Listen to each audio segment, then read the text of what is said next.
All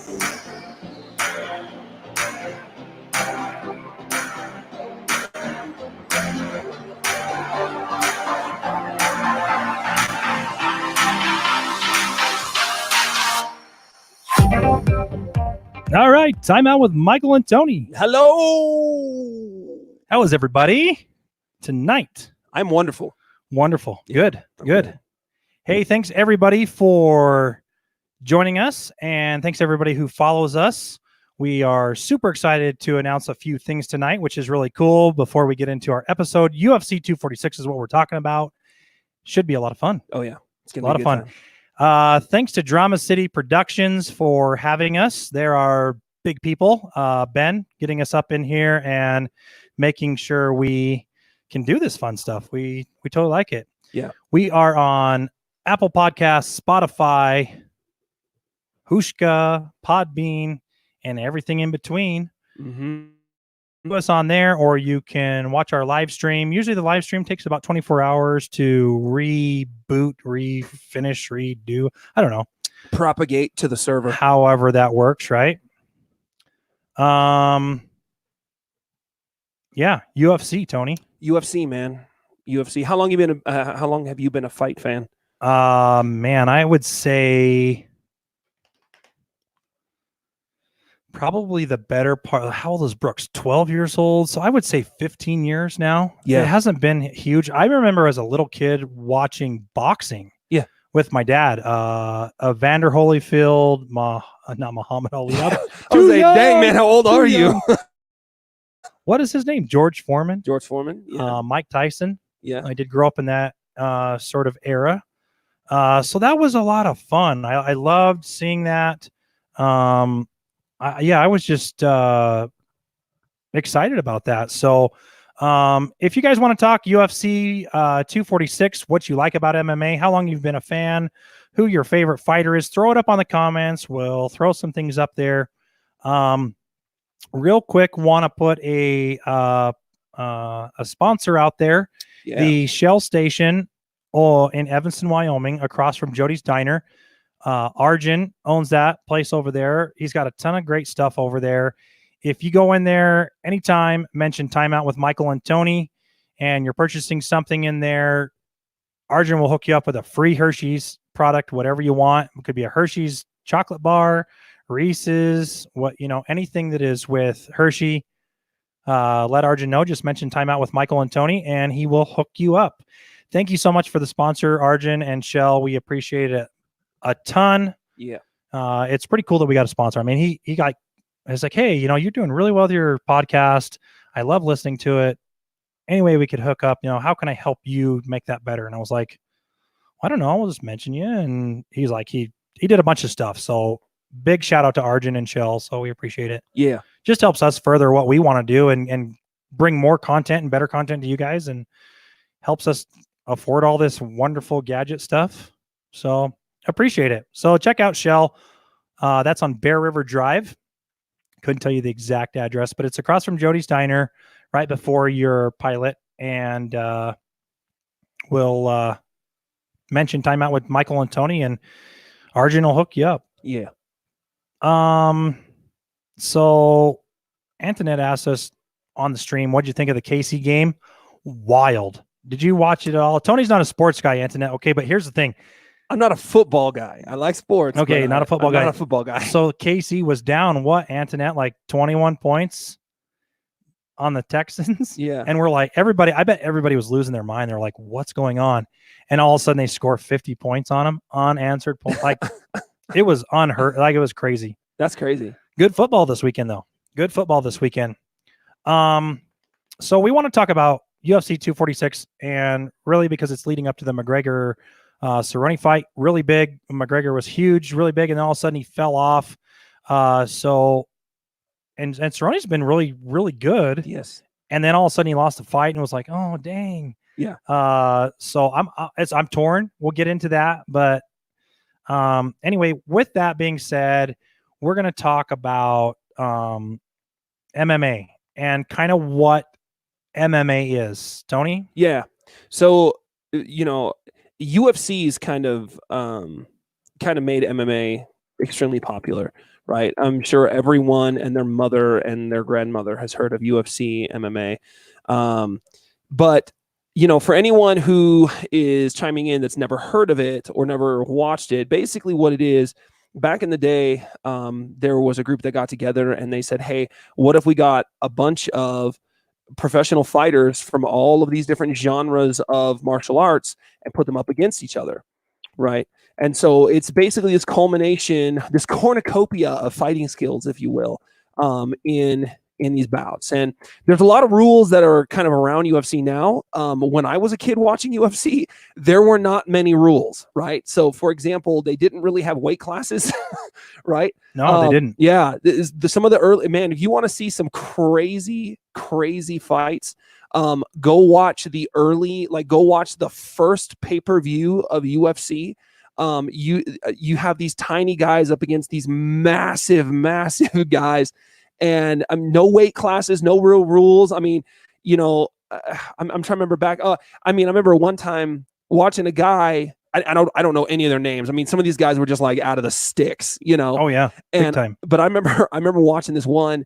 This guy took this guy to the ground and just began to just beat him in the groin, just over and over and over and over and over and over.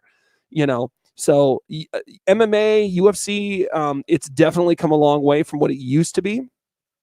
And it has a lot of backing in a lot of states and really just internationally, right? So that debuted November 11th, 1993. Yeah. Long time ago. And that was they had Hoist Gracie, Jason DeLuca, Dan Severn. Dan the Beast Severn, yep. Now, wasn't it Hoist Gracie and Dan Severn that fought in the Ken Shamrock? Ken Shamrock and Hoist Gracie. They were the ones that popularized kind of the animosity there. That you're not popularized animosity. They were like the first duo, right? That couldn't stand each other. Right. What are some of the other guys? He submitted Shamrock. Hoist did. He did. And kind of what here's what I think what happened is they didn't really know what to do. Yeah. They didn't have time limits. They didn't have rounds. They were just like, okay, hey, go out there and do your thing. Yeah. And it went on for 5-10 minutes. Yeah. And then they were like, okay, well, let's take a break. And then everybody was like, okay, let's go for 5 more, and then Hoist ended up submitting Ken Shamrock. But it's crazy. Yeah. Go back and watch that and then compare it to today. Totally different ball game. Oh, 100%, man. There was my dad's favorite fighter, and I always forget his name. He's a big Hawaiian dude. Oh my gosh, it's gonna drive me insane. Anyways, but there was a big Hawaiian guy that was my dad's favorite fighter, and he fought Ken Shamrock quite a bit. And he was in the early goings on of UFC.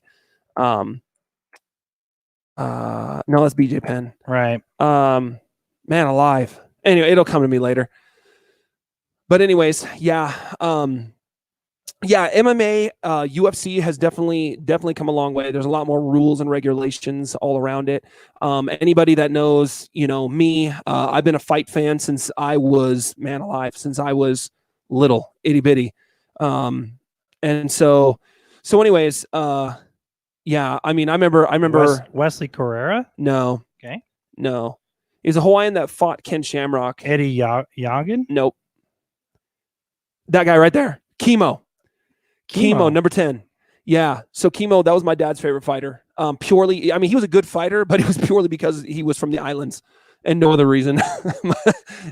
It's the same reason why my dad, for pro wrestling, my dad was a big Jimmy Superfly Snuka fan. It's like, why? Oh, because he's from the islands. Okay. Right. So, but it's the island pride. But anyhow. So BJ Penn was, he was really big. Yeah. He just recently retired. Yeah. A year and a half ago. Yeah. 2 years ago, something like that. Here you go. People that are wondering who Tony is talking about. Yeah, that's Chemo right there. That's Chemo right there. He was a big man, big dude. He'd knock your face off. And he was just like this street fighter guy that was going up against these guys that were, masters in jiu-jitsu. And Ken Shamrock's a shoot fighter, right? And he's going up against these guys and he's basically like a street fighter kind of guy, But but yeah, I mean, I guess most of the islanders that I know some type of martial art. There's a lot of Japanese influence and all that jazz over, from the islands and all. So Absolutely. So there's various styles in MMA. Muay Thai. I come from a Muay Thai background. Muay Thai is my absolute favorite, right? Of pretty much all of the martial arts out there. For those of you that don't know what Muay Thai is, to help you understand kickboxing, that's the Americanized term of Muay Thai. Yeah. Muay Thai gym in Thailand. Phuket, Thailand, Tiger Muay Thai. Yeah, that's the best training camp in the world. If you guys want to see an interesting side of Muay Thai, go to YouTube, find that video of Tiger Muay Thai. Yeah, Tiger Muay Thai. And it'll blow your mind as to what some of these fighters go through and endure. Like it's intense. It's amazing. It is amazing. And the thing is that they are intense all the time. There. A lot of training camps, like, they kind of vary in their intensity, but Tiger Muay Thai, their main focus is we need to make champions. Yeah. So we're going to fight like champions. We're going to practice like champions. And dude, they wipe the floor with each other. When you showed me that video long ago, yeah. All I could think of was Jean-Claude Van Damme and Kickboxer. Yeah. And when he goes to Thailand and he trains with what's his face out in the sticks, like he trained champions. Oh yeah. And it was brutal. Like, wow. Yep. Yeah. Tiger Muay Thai destroyed Jean-Claude Van Damme and Kickboxer. Wrestling is another form of MMA. Again, like Tony talked about it earlier, they just wanted to pull this big, huge thing together and put all these genres of fighting. Yeah. And let's see what you got, because maybe a wrestler's better than a karate guy or a boxing guy, And so it was really cool. So wrestling is a big portion of a lot of fighters today, which is a little bit different than Muay Thai. Jiu-jitsu. Yeah. And you see that you can tell who is a wrestler. Sure. Their defense is always very good. Takedown defense is always very good. They're very agile on their feet when it comes to moving around. Yep. And they understand. I feel like the wrestlers have a little bit better cardio because they're used to those short 3-minute match, 5-minute match, right, type of scenario. Which then it just blows it completely out of the water when you think about the two Diaz brothers, who probably have the best cardio in the world, and they come from a boxing background, right? Which is, those guys are crazy, but I love watching them fight. Yeah, they are so very good. Yep, skilled. So wrestling, and you got who'd you have? We had Brock Lesnar come in, and just a beast of a dude, big wrestler, and he just kind of he manhandled some people, but then it kind of caught up with him a little bit. Sure. I mean, he had to adapt to the MMA. Yeah. It wasn't just, I can come in here and wrestle you and stronghold you. Yeah. Guys were, moving away and popping him. And yep. Yeah. The only guy that I've seen that was able to come in without a bunch of MMA experience was Robbie Lawler back in the day. He came in as a street fighter and he held his own. You know what I mean? Like, he adapted on the fly. You know what I mean? Like, Robbie Lawler now looks amazing, but early years Robbie Lawler, that guy, man alive. I mean, he was like a professional street fighter coming in fighting these guys that were like, 4th, 5th, 6th degree black belts and whatever their art was, right? Oh yeah. Yeah. It was pretty amazing how he handled himself. Oh yeah. Yep. But yeah, we got boxing. We got Brazilian Jiu-Jitsu. That's huge. Brazilian Jiu-Jitsu is one of the biggest arts right now in mixed martial arts because, 9 times out of 10, unless you have two guys that stand up and fight the majority of the time, that fight at some point is going to go to the ground, right? One thing that's one really good combination to have is if you have a good wrestling background with Jiu-Jitsu or you have a good judo background with Jiu-Jitsu, those are phenomenal. Absolutely phenomenal combinations to have. Look at what's the McGregor fight? What's that guy's name? The Russian dude he fought. I can't remember his name. Khabib. Thank you. Yeah. Yeah. I mean, amazing wrestling skills, right? I mean, amazing ground skills. You know what I mean? Like to be able to lock somebody down to the ground where they can't move, and then you just beat them to death. Yeah. You know, and they can't do anything. You know what I mean? Where do you go from there? Exactly. Where do you go from there? If you're a master of ground game, you're a master of the fight. Like it's amazing. And then of course we've got karate. There's a handful of karate guys in there too, and you got taekwondo sprinkled around there. You got some other arts and things like that too. I think those are the main styles that you see prominent in the MMA now. Yeah. And today. Yep. So, yeah. So that's kind of a background of MMA. Yep. If you didn't know about it, if you don't know about it and you are a part of sports, I don't know what rock you've been living under. For real. Because if you listen to podcasts or you do anything like that, you obviously listen to the Joe Rogan Experience, and I mean, he's their main guy. Yeah. Yeah. Yep. All right, man. So I got to ask a question. Who's your favorite fighter of all time? Of all time. Who's your favorite fighter? You can't really see it. Tattoo. It's a Fleur de Lis. George St. Pierre. George, yeah. GSP, he's good. Why is he your favorite?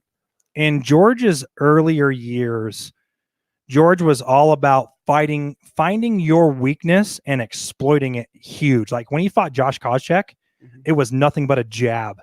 And he broke his orbital eye socket. Yeah. In his fight, and he found out what, and he punished you like that. And he lost to BJ Penn. Yeah. And he came back to beat him. And Matt Hughes as well. Didn't he lose to Matt Hughes? Did he? Kerry, come on, help me out. He had a couple losses on his I don't know if Matt Hughes beat him. I believe Matt Hughes did, and then he can't. Maybe. It's been a while. Maybe I'm.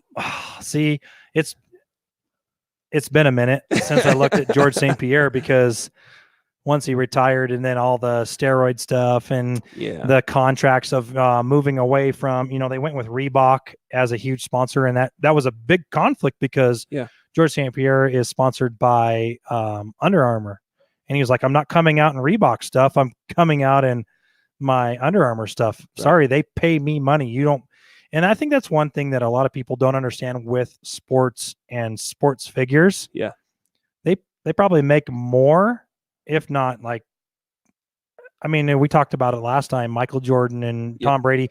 Those guys don't have huge contracts and salaries in their sport, but they have huge sponsors. Yeah. And George had a lot of sponsors, and UFC or Under Armour being one of them. He just wasn't about to just say, sorry, I'm kicking Under Armour to the curb. Right. Sorry. I mean, there was a lot more to George's story, more than we have time to tonight to talk about, but sure. George St. Pierre. Now, my wife, Carrie, also really loved George St. Pierre. So that worked because, hey, we both like the same fighter. Yeah. So I got to tell this funny little story. Yeah, do it. We got a fathead of George St. Pierre, and it kind of gave you a couple stickers, and then there's this lifelike size of George St. Pierre, and we put him on the bedroom wall, and he was on Carrie's side. So I sleep on the left side. I guess when you're looking at us right now, I would be over there, and I don't know. I sleep on the left side of the bed. She sleeps on the right side of the bed, and it was on there, and I went to the bathroom. I usually wake up around 2 or 3 to go to the bathroom, and go in there, and of course the room is dark. I open the door, and the bathroom light's on, and I'm getting ready to, I got to see where the bed is, because once you turn the light off, your eyes go wonky in the dark. So I go and open the door and go to turn the lights off, and I see George St. Pierre at 2 a.m. on my wall, and I freaked out. Like, I was so like, what is going on? Right. What are you doing in my house? George St. Pierre came off the wall that next day. Yeah. And never again will I have a fathead on my wall. Sure. Maybe somewhere else. It just freaked me out. Yeah. That's my story of George St. Pierre. I want to get a fat head and put it behind the bathroom door in my house and not tell my kids that it's there. I think that would be amazing. If anybody has a fat head and would allow me to test this. I don't have a fat head, but I have a pop out of Michael Jackson. Oh, and it's like life size. Yeah. I'll let you borrow it. Okay. We might have to make something happen this year. Sweet. Yep. Let me see. Your favorite fighter of all time? My favorite fighter, hands down of all time, is Anderson Silva. He is my absolute favorite fighter. Oh, did you just roll your eyes? I'll tell you why later. Okay.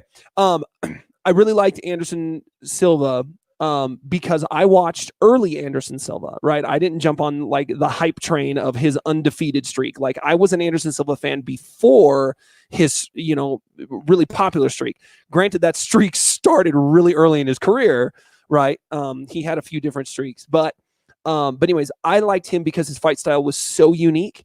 And early on, it was very Muay Thai centric, right? Okay. But the fact that he could stare at you from this far away, right? 2 arms length away, and as you're staring at him, just kick you in the mouth. Oh yeah. Right. I mean, one of my favorite knockouts, I always forget that guy's name, but he's literally, they're standing toe to toe, and he hits the guy with a front snap kick square to his chin.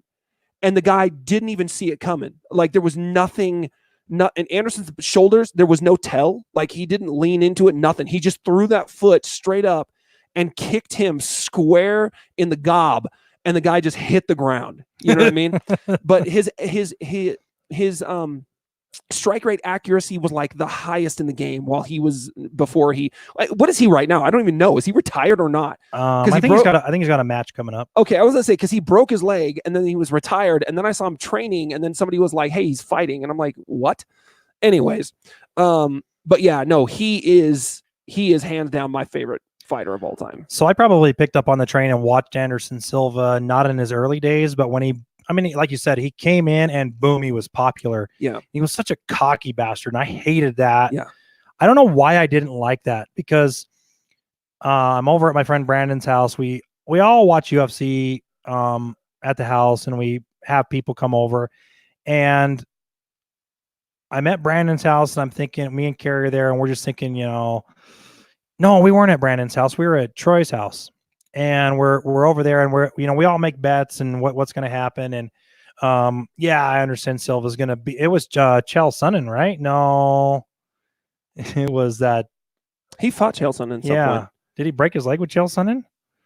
Look that up real quick. Okay, so anyway, he's getting ready to fight, and we're thinking, Anderson Silva's going to handle him, and I'm like, yeah, whatever. I want the other guy because I don't like Anderson Silva. And he was kind of like that. He was like Muhammad Ali, like cocky, but then he was like more. It was more. No, it wasn't. That guy, yeah. I don't know who that is. I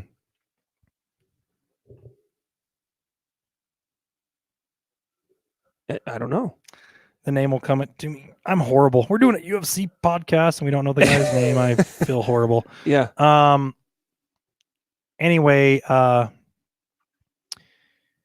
he starts fighting. We go, and it was not even seconds. 30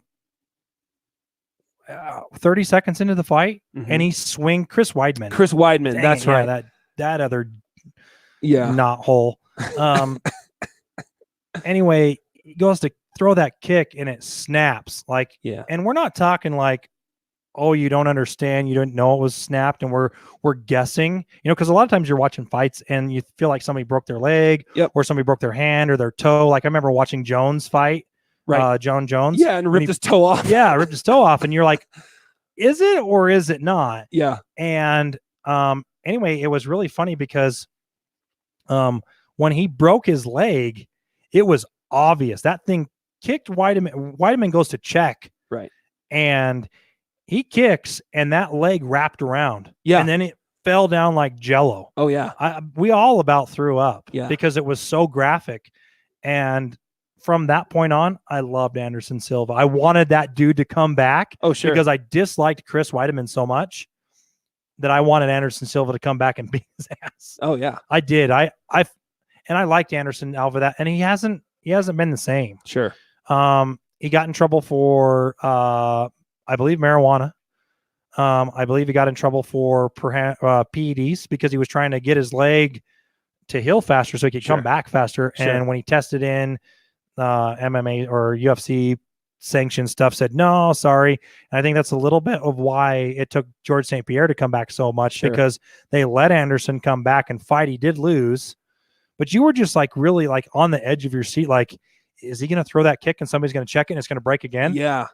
Scary. Yeah. Scary. Yeah. Yep. Favorite fight. Is there a memorable fight from the past that you can recall that you would dub as your favorite fight of all time? I know if I asked my wife this, she'd go to the Forrest Griffin fight, where Forrest Griffin and what's his face bloodied their faces. Who did Forrest fight? That he had such a bloody face. Oh, that was a heck of a fight.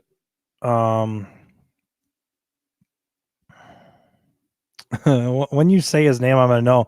He's like a Forrest Griffin, and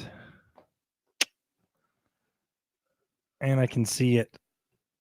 It was pretty memorable. Not Ortiz, was it? No. Franklin? Here you go, Rich Franklin. Rich Franklin. Yeah, they bloodied their thing. So she says Stephan Bonner. Carrie says Stephan Bonner hands down is your favorite fighter. Carrie, is that what you're saying? I am reading my comments. Sorry. Yeah. No, you're good. I'm looking at them too. Or was it Stephan Bonner and Rich Franklin, or who was the fight?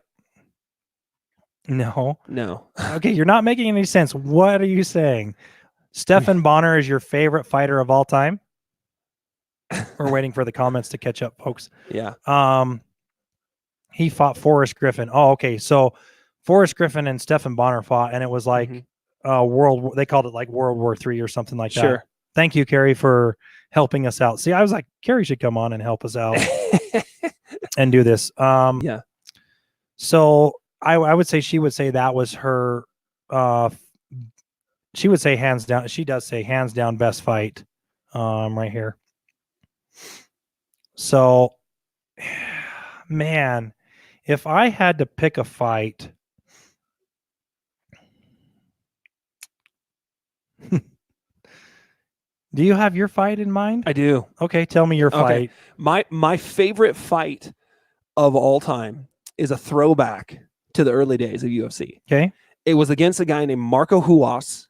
Okay. And then this big, massive guy who they just pulled off the streets, and they were calling him like Snow Bear or Polar Bear. Okay. That's what his nickname was. Marco Huas was, man alive. Marco Huas was 5 foot something. And big country Roy Nelson. But Marco Huas was tiny, a very tiny man. And Polar Bear was massive, huge dude. I mean, well over 6 foot something. I mean, he outweighed this man by 100 something pounds. Mm-hmm. And of course, in the earlier days, there was no weight class. Right. Marco Huas beat Polar Bear. And Marco Huas was such a practitioner in martial arts, he made up his own martial art.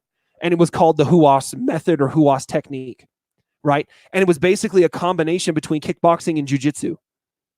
And so this guy invented his own martial arts, took it to the UFC, fought this behemoth man, and the way that he beat him, he was the first person in the UFC to consistently do leg checks against a ginormous opponent, and he basically cut him down like a tree. There were times where Polar Bear got him up against the cage, and they were like flat up against the cage, and Huas was stomping on his feet, hurt this guy's toes, and the moment he broke away, started chipping at his legs. Right? Leg check. And then eventually the guy fell on the ground. Huas gets on top of him, beats him. But they went 3 rounds or so of just nothing but leg checks. And this guy's leg was insane. But Huas had such technique. I was so impressed with that fight. You know what I mean? I mean, to just say, hey, I made up my own martial arts. You know what I mean? And I'm going to beat this guy in a professional fight with it, you know? Anyways, yeah. So Carrie says, I'm literally screaming at my phone as you stutter, trying to find the fighters and answers to your questions. This is so infuriating. I know. I told you to come here and do this with us because you're really smart about all this. Okay, so I was looking back because I was trying to. I know what fight I had in mind that was my favorite, but I had to go back and find out who he fought. And so my favorite fight was Big Country Roy Nelson. Now he debuted on one of Dana White's Ultimate Fighter. Yep. Let's do this thing, right? Yeah. And anyway, he fights. Okay, so he gets put in 2014 at a fight night. It's not a UFC pay-per-view. Yep. It's nothing as crazy. And he's gonna go fight Antonio Nogueira. Yeah. Okay, so Big Nog. Yep. And we're thinking, really? Yeah. Nog's gonna knock him out. And Nog has a huge, huge heavy hand. Yep. And has knocked out some of the biggest names. And Big Country beat him. Yeah. And he got hit so hard that he got knocked back into the fence. Yeah. Several times, not once or twice. I wish I could throw up a clip, but we probably don't have the rights to do that. And but I was just so impressed. I loved it because we're back there screaming to this big fat dude with this big beard, and he just doesn't care. And he just fought. And I loved his enthusiasm. I kind of disliked him when he first started on Ultimate Fighter. And then I kind of grew to love him because he kind of just was like, look, I really don't care if you guys train hours in the day. I'm a good fighter. God put me here to be a good fighter. And that's it. That's all that I'm going to say. And he did. He went out there and showed it. And it was frustrating because there was a couple fights he got and he did get caught. Mm-hmm. He was never knocked out. No. Ever. Never knocked down really either. I think there was a couple where he got hit and he went to his knee but got right back up. But that probably was my all-time favorite fight. Yeah. And just because, like I said, you're looking at Big Nogueira, and he's well known in the UFC, and he should handle this guy like, why is he even getting a shot? And Roy knocks him out. Yeah. Yeah, no, Big Country. Lots of love to Roy Nelson. That man, yeah, I was the same. See, because I saw him on Ultimate Fighter, and I was like, dude, what the heck? Like, because one of his fights, literally, he laid on top of the man with his stomach. What did they call? Oh, I can't remember what they call that. It wasn't a crucifix. He just laid across his upper chest and then just started beating the guy. And he was just so big, the guy couldn't get out. And so he's just pummeling his face and beating the guy to unconsciousness because he was so fat, and just laid his gut across the guy's chest and just beat him. And I want to say that that's the fight that I was like, really, dude, this is what you're bringing. Yeah. Dana White picked you. Yeah. Like, what is, and then, like I said, then after that, it was just like, okay, maybe he's growing on me. Yeah. What I really enjoyed about that though, is that as he continued on into the UFC, Dana White didn't like him. Yeah. Just didn't like him. Because so much of his stuff was messy, but it worked. Oh yeah. It worked well. There was nothing orthodox about that dude. Exactly. So that was pretty good. Yeah. Carrie, what's your favorite UFC fighter of all time? She does not know. Michael Bisping. Okay, so this kind of goes off topic. We kind of talked about what we wanted to do. Kind of our little agenda. Yeah. Have you ever met a professional UFC fighter? Oh man, have I? No, I've met a lot of local circuit fighters, right? Yeah. Just throughout the years, I'm trying to think. I don't think I've ever met a pro fighter, like UFC fighter. However, I do have a cousin that was bodyguard. He got involved. He started working for a security company or whatever, but as a bodyguard. And he rolled with Anderson Silva for a while. Nice. As one of his security detail or whatever. So I don't know how long he did that for, but my cousin's huge. Have you ever been to a professional UFC fight? I haven't, but I've always wanted to. We'll go. Okay.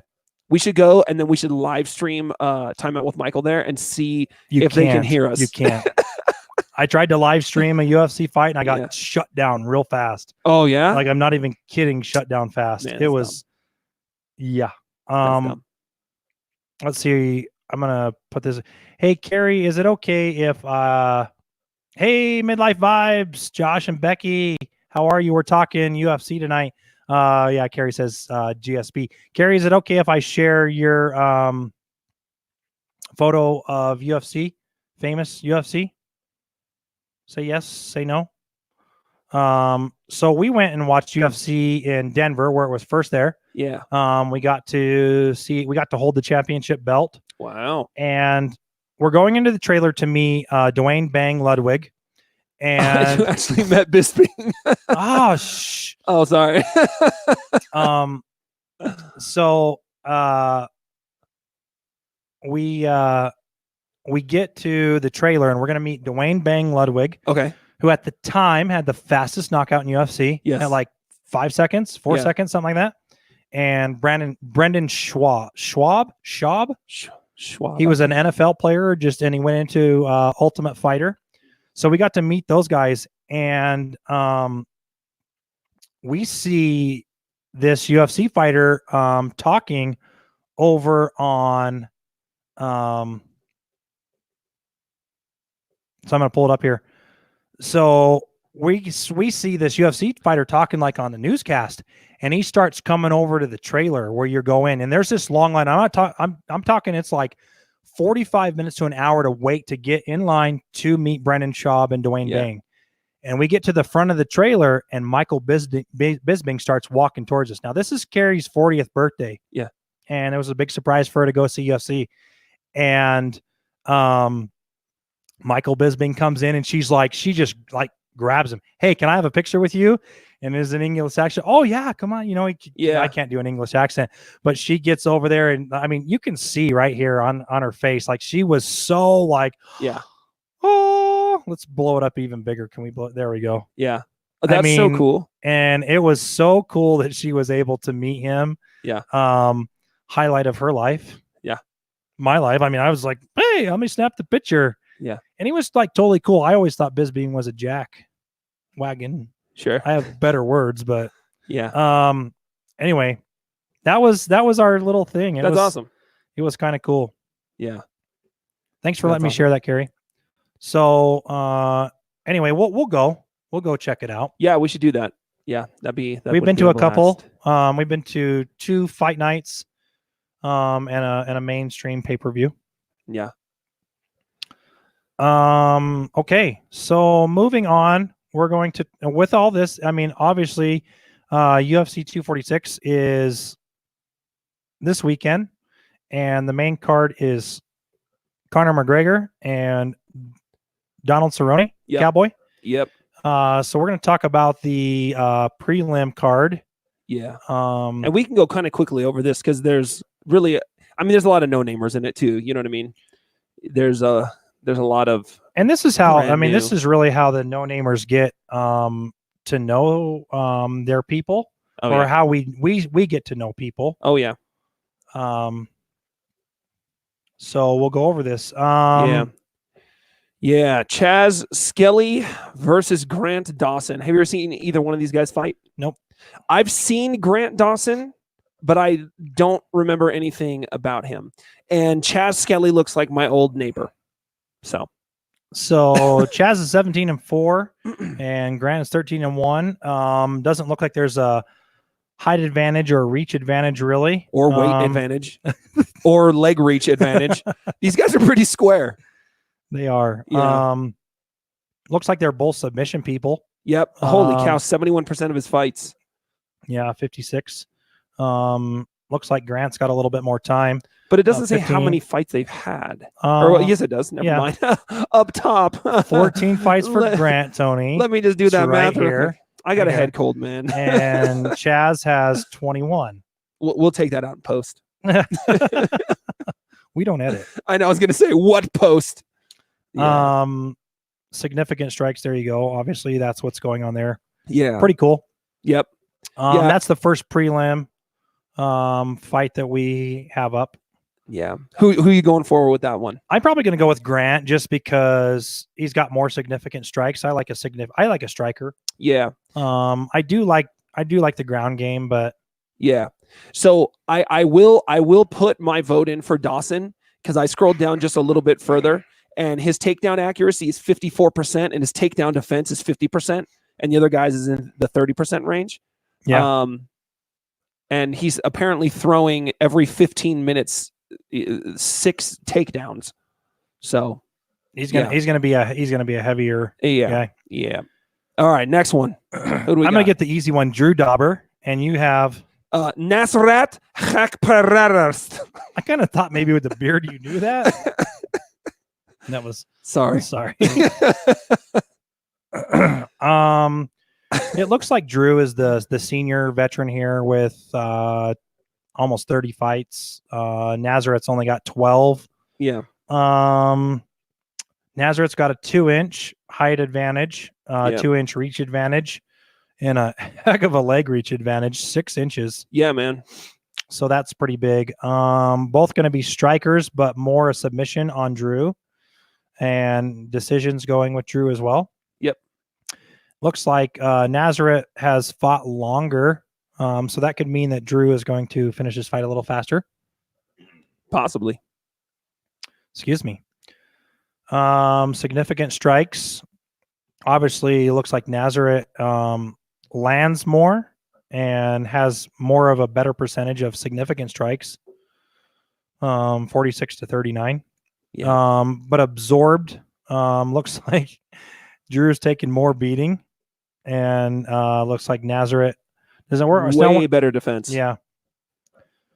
Grappling is a little bit. I mean, they're obviously not grapplers. Sure. So who do you got? Who do I got? Gosh, I don't know. I'm a little torn. I might go with Nasrat just purely because he has a beard. And for no other reason. Going with Nazaret too, just because he has a beard. That was what I was going to go after. Absolutely. Becky and Josh, yes, that smile on Carrie when she saw Bisping, I love seeing it. It's in my mind etched. I'll never forget that. Yeah, it was pretty awesome. Next matchup is Andre Philly versus Sodik Yusuf. That could go so many ways. I know. Now I've seen Sodik fight. Have you? And he's amazing. Is he really? 2 or 3 cards ago, I think he fought that we watched him, and he's amazing. Yeah. I really like. I don't even have to look at the stuff, and I'm going after Sodik. Really? Yeah. KOs 60% on Sodik, and Andre's got 45. Same in the decision. Looks like Andre's got a little bit more submission. Yeah. Landed per minute, significant strike, 50%. That's good. Yeah, Sodik's he's a striker. See, I like strikers. Equal defense, 0 grappling, takedown, well, none. Takedown defense, 100% takedown defense. That's good. That's way good. Yeah, that guy's a serious striker. But man, 100% takedown defense. Pretty good. That's way good. Who you got? Sodik, man. Oh yeah. Yeah. Big time on Sodik, I think, is who I would go with. Yeah. All right. Who do we got next? Roxanne Modafferi. Yep. And then versus Macy Barber. Now, Macy Barber was an up-and-coming girl. Excuse me. And she is ranked 9th right now. Yeah. Roxanne is 7th. I've seen Macy fight, and I think she's great. I probably, again, without looking at stats right now, I would take Macy. Yeah. Roxanne looks a little bit more. She can have a reach advantage by 4 inches. She's got 2 inches on the height, only 2 inches on the leg kick. Yeah. But Macy is gonna come out striking. Right. And I think Roxanne is more of a submission person. But yeah. Average fight time for Roxanne is 15, so it looks like she goes the distance. Macy just takes care of it. Yeah, I was going to say, I think Roxanne is more of like a sustained fighter. Yeah. I mean, 61% of her fights go to decision. Yeah. Yeah. So she's probably not heavy-handed. She's not doing, much on the ground. It's more of for points. Yeah. You know. She lets it go to decision. Yep. Yeah. Pretty Bad. much. Don't do that. Yeah. Oh, lands per minute. Macy's at 8 and Roxanne's only at 3. Yeah. Defense is about the same. A little more on Roxanne's part. Macy's got 100% takedown defense. Yep. No submissions on Macy's. Yeah, like I said, she's a boxer. She's Right. she's a striker. Takedown average 1. I mean, she does. Looks like she does do some takedowns. So Yeah. Takedown defense, 100%. I think you just said that. Who do you got? Macy. Macy. Yeah, I'm gonna go Macy too. Yeah. Yeah. So that's the prelims. For those of you that don't watch UFC very often, this is kind of what they do. They do an early prelim, which is usually like on they've been doing like a Yahoo streaming live. Yeah. And then they do the prelims. You can usually see those on Fox 1. It's not Fox Sports 1 anymore. It's ESPN because ESPN took the rights for UFC. So you'll see those on ESPN. And then you have to do ESPN Plus or UFC.com, the app, and to get the actual fight to watch that on pay-per-view now. It's really not a pay-per-view. You go to all the streaming stuff, ESPN Plus. Yeah.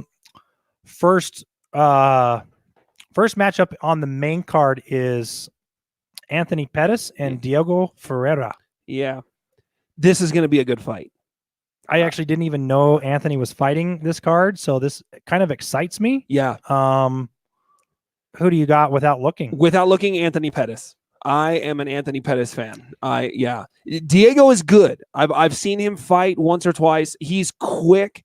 But yeah, Anthony Pettis his comebacks in a fight are amazing. I love that. I love when the guys that I like win. Yeah. But I also love when the guys that I like are all points aside, are losing. You know what I mean? And they push through and land a knockout when you're not expecting it, kind of. You know what I mean? I absolutely love that in a fight. Now, just so you know, on this fight, really evenly matched and same on the weight. There is no advantage on the weight. 155 straight up. Yep. So don't worry about that. That's a good thing. Yep. Yeah. Win percentage. So KOs and TKOs. Anthony Pettis, obviously, he loves that Showtime. I mean, that's why he's Showtime. Exactly. He has some really good submissions, but he's about the knockout. Yeah. Isn't Anthony Pettis Showtime? Jump off the fence and punch you. Superman punch off the fence. He'll jump off the fence and punch you, but he's also the one in that famous clip who ran up the side of the cage with a spinning roundhouse and kicked that guy in the mouth. And what I hate about that clip is it wasn't a knockout. Yeah. If that was a knockout, that would have been dubbed like the greatest knockout of all time. You know. So you want to know the greatest knockout of all time? Which one?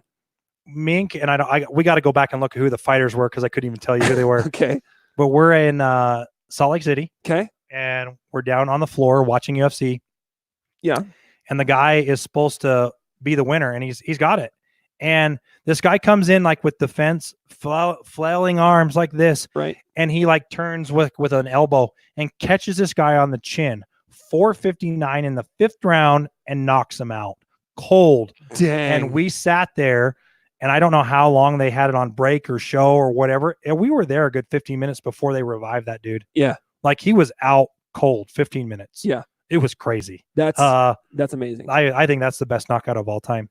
But I don't think it made best knockout. I will have to say, I think one of the best knockouts of the decade is that George Masvidal against Ben Askren.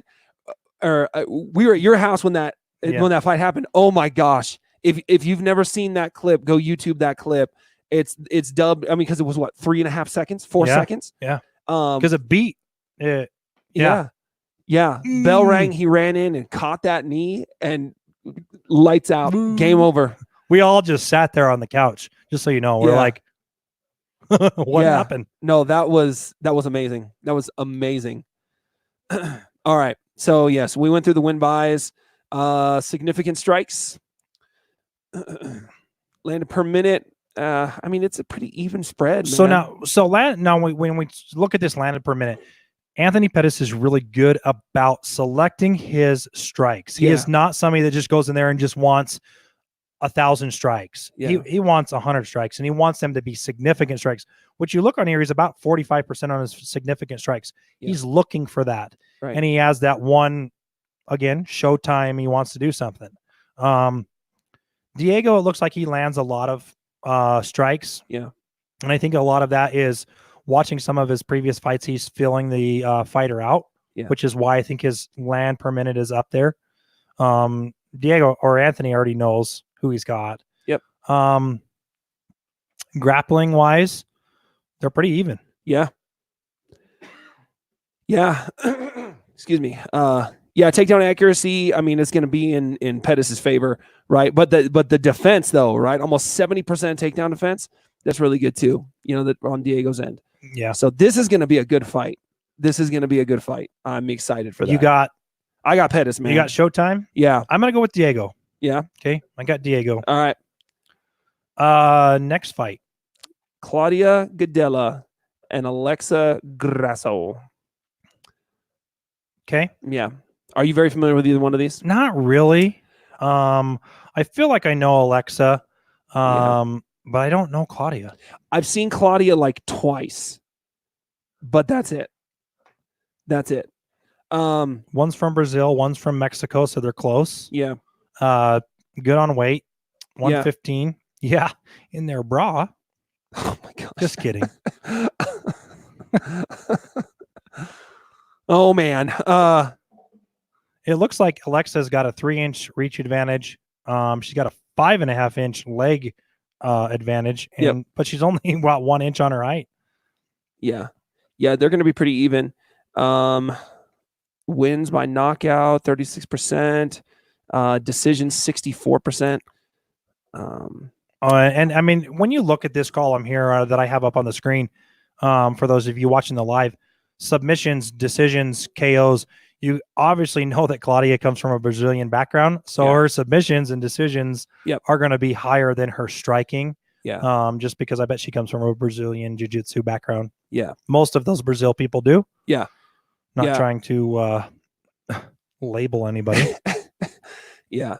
But you immediately, whenever you have somebody that's a ground fighter, like, the majority of the folks from Brazil, you immediately want to look at their opponent's ability to resist the takedown. Yeah. Right. So yeah, I mean, it's pretty crazy when you have somebody with stats like Claudia, and then they are up against somebody who has like 12% takedown, ability. But yeah, significant strikes landed per minute. Alexa is higher. Claudia is a little bit lower. And I'm going to guess, again, just because Brazilian jiu-jitsu background, significant strikes, they're about even, 40%. Absorbed per minute, about this, Claudia's absorbing a little more. Defense-wise, about the same. Yeah. When you get to the grappling, obviously right here, takedowns per minute, 3 from Claudia's, barely even a quarter of the time from Alexa. Yep. She's going to be a striker. Oh yeah. But even when you look at that, Claudia, takedown accuracy 47 and Alexa's 50s, it's not something you would think her takedown accuracy would be a lot more. Yeah. But, and that very well could be from, fence presses. Yeah. Right. Getting them up, just grabbing and pressing them against the fence, and tripping them up and falling. Right? Absolutely. Submission average. Yeah. Obviously higher with Claudia. Yep. Who you going? They both have long hair. They're both wearing black. They're both really muscly. Claudia. Yeah. Yep. Yeah. And then after the event this weekend, what we're going to have to do is we're going to have to tally up, like, which ones we got right and which ones we didn't. So now I'm taking a page out of my wife's book. Okay. And, just roll her eyes at me. There's times when she doesn't know about some things in sports. Yeah. And of course I come from a big sports background, and my wife knows a lot of sports because I talk a lot of sports. Sure. But she always like, oh, well, the team is green. I like that team, or the Yeah. team has a really good name. Sure. It's kind of funny. Yeah. So that's, I was weighing those girls out. Yeah. Next fight. Yeah. Wow. This guy's record. I'm not familiar with the Russian guy. Alexei Olenek versus Maurice Green. Maurice. I don't know why I mispronounced Maurice Green. Yeah. 57-12. The Crockett boss? Is that what it says? The What? crochet boss? The boa constrictor and the crochet boss. I don't know what to think about that. Like what? So The now that crochet Olenek has lost as many times as Maurice has fought. Yeah. That's an impressive record. 57-12-1 if you're not watching the live stream and Yeah. listening. And 1 no contest. Guy's out of Russia, and he's got a serious height disadvantage, 5 inches. Yeah. He's got a 53-pound disadvantage. He's got a 2-inch reach disadvantage and only a 1-inch leg reach disadvantage. Yeah. So Maurice could be towering over this guy, but he's a Russian, so scary. Wow, I would not have suspected this. Look at the win buys. Look at the stats on Alexei. 57 wins and 79% of those are submissions. Wow. Out of a Russian. Now he's wrestling, so he's going to be a wrestler. Oh yeah. Big time on the submissions there. Okay. Wow. They're both pretty even on that whole section there. Yeah. So, Aliski has got obviously a little bit more. Oh yeah. And experience alone. Right. He's the elder. He's the elder here. He's man alive. You can tell. Yeah. Maurice has less hair. I'm going to be teasing you all weekend about that. That's all right. Grappling, obviously, you can see right there. He's going to come from a Russian wrestling background. Takedown defense is nothing. Wow. With a record like that, though, 57-12-1. Yeah, he's getting tired. Yeah. Submission average every 15 minutes. Two and a half submissions. Yeah. He gives up on that last sleeper halfway through. I'm done. He's like, I'm good. So who do you got in this fight, man? Maurice. I got Maurice, the crochet boss. I'm going for Alexei purely because he looks like your just average dad. He does. Like, he doesn't look like he's a fighter. He looks like he's an accountant or, a foreman, maybe, for a construction site. Or I'm actually thinking Russian police, but they all look the same. They do. All right. The co-main event is going to be awesome. This is going to be good. Really, really good. Holly Holm, Raquel Pennington. Yep. Both seen both of these girls fight. Yep. Obviously, Holly held the belt for a minute, and then she lost it. Right. And I think Holly is a solid fighter. I think she gets. To me, I feel like she lets the best get to her. That's really how I honestly feel about her. Yep. So without going through the stats, who are you going for? Who's your pick on the two? Without going through the stats. Yeah. This is hard because I like both of them. Yeah. Well, I was really excited when Holly beat Ronda. Oh, of course. So I'm going to stick with Holly. Yeah. Yeah, me too. Holly Holm. I'm a Holly Holm fan. And this is weird because I don't like blondes. Yeah. Whole nother podcast. Yeah. 12 fights, 10 fights, 17, 18. They're about the same. No height, weight, reach, leg advantage of any things like that. Obviously, Holly, we know she's a knockout queen. Yep. And Raquel I think Raquel's more of an all-around fighter. Holly is going to be she's got some good ground. It's not amazing. And I think that was the big thing that they thought Ronda was going to come in and just submit her. Right. But that's where I think Ronda was going into later in her career. I know I can submit everybody. I want to stand up and, you know, Holly took advantage of that. She's a hell of a boxer. She's a fantastic boxer. Does she not? I feel like she trained with Freddie Roach, but I could be wrong. Maybe. Seems like I've seen the Diaz brothers in her corner before. Possibly. But Raquel, again, like I said, you look at it TKO wise, she's not a thrower, she's not a striker, she's all around. She's letting a lot of stuff go to decision. Yeah. 60%. I don't like fighters all that much that majority of their fights go to decision. You know what I mean? Like, I mean, just me personally. I don't know. I like to see more action out of the fighters, and sometimes you can't help it, right? I mean, sometimes it just goes. There are times, but when the majority of your fights are that, I think your biggest thing right there, with a lack of my enthusiasm with George St. Pierre late in his career. Yeah, he didn't try, but he didn't have to. But again, I want you to try, man. I know you're great. Yeah, but try, please. Yeah, that was bad for me. Yep, significant strikes. Let's see. 2, 3. I mean, they're pretty square across the board, man. They really are. Raquel's got significant strikes more, but I think she's got more with that because she's throwing more, and Holly is going to, she's going to pop one, which is weird because I still feel like Raquel's more of a rounded fighter, striking, takedown. Sure. As far as that goes. Yeah. I think that's fair to say. Grappling. Obviously, again, Holly is not that person. Takedown defense is 78%, though. She's good at that. Takedown accuracy is 30. Raquel's 28. Obviously, Raquel is submitting more than Holly. Yeah, but she's a striker. Yeah. This is going to be an interesting fight. I think it'll be really good.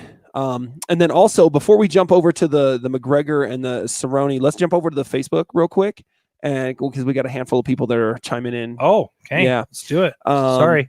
Nope, you're good. I just noticed too. Austin said, "Is this the actual fight?" No, it's not. We're just going through the cards for this weekend. We're talking about MMA in general, going through and just kind of giving our votes to who it is that we think is going to win or come out on top, or who's going to die in the ring. We're never going to see them again. Yeah. With that being said, hey, we landed a big sponsor, and we want to give that to you guys. So seatgiant.com. Yep. They put out and asked us if we would did you make a banner? Yeah, I'll do a banner. Yeah. Tell them what. So Seat Giant decided that they wanted to reach out to us and ask us if we would allow them to be a sponsor. We didn't seek these guys out; they kind of sought us out. Yeah, which is kind of cool. They work through the U.S. and Canada. Canada. Canada. But they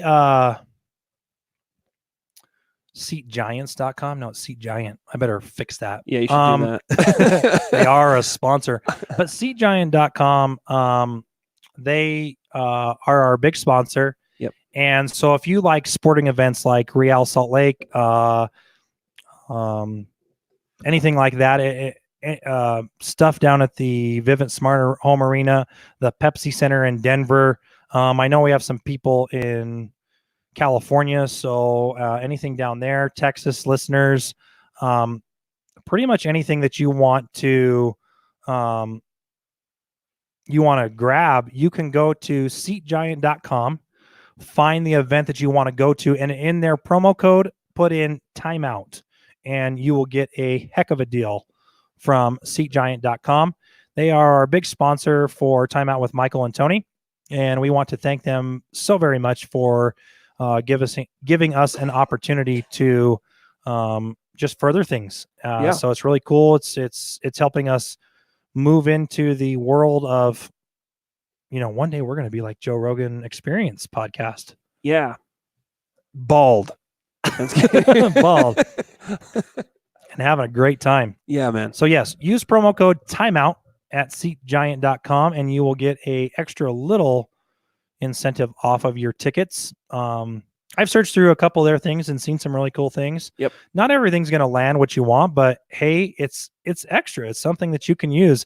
We go to a lot of events, and it's not just concerts. I mean, you can go to MMA, you can go to basketball, football, music events, concerts, motocross, monster trucks. Those are all the things that I've seen on there. Midget tossing, goat roping. I mean, you name it, right? Now, when you do that, also go to redbubble.com and type in Timeout with Michael and Tony, and you can find some of our merch now, which is really cool.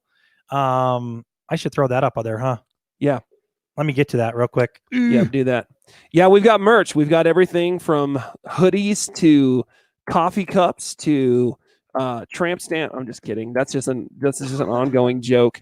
But we've got a lot of merch, and you guys should check it out, and you should buy our stuff because it's good stuff. And we'll come out with more stuff in the future, different brands for things and all that good stuff. So yeah, it's super cool. Yeah, things are moving. Things are taking off. Things are moving. It'll be good. It'll be way good. This is what I love about StreamYard too, is I can just jump in here, find what we need so we can share with everybody. Yeah. So I'm getting to that. I apologize. I'm going to go to the big screen so everybody can see that on there. Okay, so you go here, you go to redbubble.com, you come up into this little search bar, you do timeout with, you can, I'm just going to do timeout with, and it pulls it up. And right here, obviously you can see our little logo. You click on that. And what they bring out right now is an art print. I'm going to go to the section where it has more stuff. Obviously, there you go, Tony. You can see all those fun things. Oh, yeah. Okay, so here you go. T-shirts, lightweight hoodies. You can do a long T-shirt if you are an extra tall person. Slim fit for you skinny boys and girls. My personal favorite right here is the baseball 3/4 sleeve. I love these shirts. I don't know why. They're awesome. I like them. Yeah. Just a premium shirt, which is going to be a little bit more better fabric. There was a tri-blend. I can't remember. Oh, yeah, tri-blend. This T-shirt's really cool right here. It's got like a black and gray hue to it. So it's got a different colors. It's not just a straight black or white or red. You can obviously choose different things there. Tank tops. You can do a iPad cover. You can do a phone cover. And you can do any phone you want. This is a little case thing there. That's pretty cool. Laptop skins. You can do a framed print. You can do a clock, a coffee mug, a poster. I mean, there's really a lot of cool things that Redbubble has offered us to do. Notebooks, postcards, pillows, travel mug. There's a lot. Water bottle. You can do a scarf, a zipper pouch, a tote bag for your groceries. And then there's the stickers, Tony. I apologize that unfortunately the tramp stamp did not make the cut. I'm quitting. I'm sorry. I'm so sorry. But check that out on redbubble.com. You can go on there, type in Timeout with Michael, and it will pull it up. And I mean, they're reasonably priced too. Stickers are like $3. A lot of people are into working out and water bottles. So here's the water bottle, $18.88. Pretty cool. You can change. You can't change anything on this one. Let me go back. I know you can change the color on some things. You can buy 2 and save money. And look, I'm going to be like completely honest with you. We don't make a ton of money off of this. But we will retire in Fiji and what do you figure? 97 years? Yeah. I think it was somewhere right around there. We want you guys to sport our stuff. I mean, we don't want to break the bank and retire. So way cool. So you can have the print on the front or you can have it on the back. And so it'll put it on the back of the shirt if that's what you prefer, or the front. Sizes, look, $25 for a shirt, tri-blended shirt. That's pretty normal. And you can do different colors as well. You can do a blue. You can do a red. Boom. So there's a lot of options out there, folks. We are working on another design with just has our logo without the words, and it will be probably just a black instead of the blue. We'll do a black so it throws out. I mean, because like if you go to like this one doesn't really mesh well. Maybe it does for you. To me, it aesthetically didn't really work for me on the green. So we're working on with Redbubble to do a different, just more of a black outline logo, so it'll match up a little bit better. But super cool. Totally excited about that. Yep. This is what the shirt looks like backwards. You know, there it is forward. I mean, it's great. Check out our merch. We appreciate it. Yep. I put a link in the Facebook chat as well. So if you want to go buy everything tonight, go ahead. When my husband says 30-minute podcast tonight, Carrie, sir, does that mean I didn't say 30-minute podcast does tonight. Michael do this to you? Kayla, she knows it. We tried to keep it down, but I went a little over because of the merch. I'm sorry. I apologize. Yeah. And the sponsors. Let's get to it. Yep. So we got the last one. The main event itself. Conor McGregor versus the Cowboy, Donald Cerrone. Let me get to it. There it is. There you go. The notorious Conor McGregor and the Cowboy. Who do you got? I got McGregor. I'm so torn with this because after St. Pierre retired, yes, I went with Conor McGregor and Cerrone as my two fighters. Yeah. And it's unfortunate because I liked Conor for a minute, and then I was like, you got too cocky. You got too money hungry. Yeah. And I wasn't happy with that. Yeah, and I love Donald. He fights out of Denver. So that's way cool. It's close to our region here in Evanston, Wyoming. Yeah. So reach advantage goes to Donald. Height advantage goes to Donald by 2 inches. Reach advantage goes to Conor with 1. Leg advantage 0.5. I mean, that's gonna his toes are longer. Yep. Longer toes. So you have Conor. I do. I have seen Conor. So we talked about this. I'm like, whatever. Yeah. I went and looked at his training regimen since he's coming back. Oh wow, dude! Holy cow, he's this dude looking looks good, legit. man. Yeah, I'm excited for the weigh-ins to see. That always tells me really what a fighter's going to do by the weigh-ins to me. Right. And I'm excited to see what he's going to look like on that weigh-in. Yep. 100%. 100%. I'm way excited for this fight. Conor looks great. Cowboy looks great, and it's dude, it's going to be a good fight. She says, "I always see you in 2 hours." Yeah. She knows me. I apologize. I mean, I'm trying to go long. Yeah. Yeah. So we've got win buys. Conor McGregor, 86% of his wins are KOs. Yeah.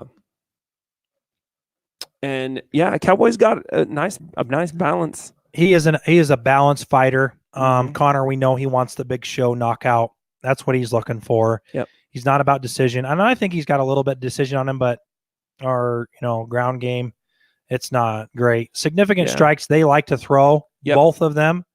Doesn't matter if they're landing or if they're whatever, they like to throw.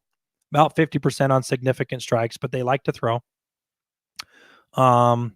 Again, both of them are absorbing as many punches as they're putting out. Yep. And their defense is about 50%, 50-50. Yep. Grappling, obviously Donald is going to have more of an edge on here. Takedown accuracy is more on Conor just because I think he takes down less. I think that's why his is so big. Right. Takedown defense, they both have good takedown defense. They don't get taken down a lot. And of course, Donald's going to have Conor doesn't have any submissions. He's a straight up throw. I'm going to knock you out. I hate you. Yep. But that's the Ireland mentality, the Irish mentality. Right. It's that Irish blood. It is. And there you go. UFC 246. I can't believe it's already 246. I know. That is crazy to even think about. Yeah. And Yeah. So it's some gonna be big news for us. It's huge. We got some sponsors. Shell, Arjun, go see him. He'll hook you up with some Hershey stuff. Seat Giants, put in the promo code timeout. You'll get some good stuff. Yep. Kayla says McGregor is going to demolish him. Yeah. That's what I'm feeling. Carrie, who you got in this fight? Yeah. McGregor or the Cowboy? She likes both of them. I know she does. It's hard when you like two fighters.